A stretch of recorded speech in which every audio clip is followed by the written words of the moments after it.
14 наурыз ескі күнтізбе бойынша қыстың аяқталып, көктемнің туар кезі болып саналады. Дәл осы күні ата-бабаларымыз өздерінің ағайын туыстарын, ауыл-ауылды аралап, амандығын біліп, бір жасымен құттықтап, амал мерекесін тойлайтын. Бұл мейрам ертеден келе жатқан дәстүріміз ұрпақтан ұрпаққа беріле берсін.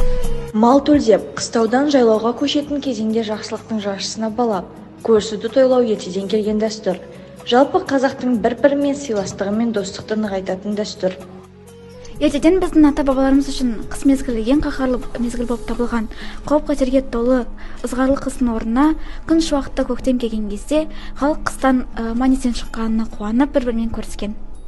Көрісі күні адамдар бір-бірінен қал-жағдайын сұрап, жаңа жасымен құттықтайды. Бұл дегеніміз қыстан аман-есен шығуымен құттықтау. Бұл жоралға ата-бабаларымыз тоқ жүрсін, дастарханымыз мол болсын деген ниетпен ұстанған дәстүр болып табылады.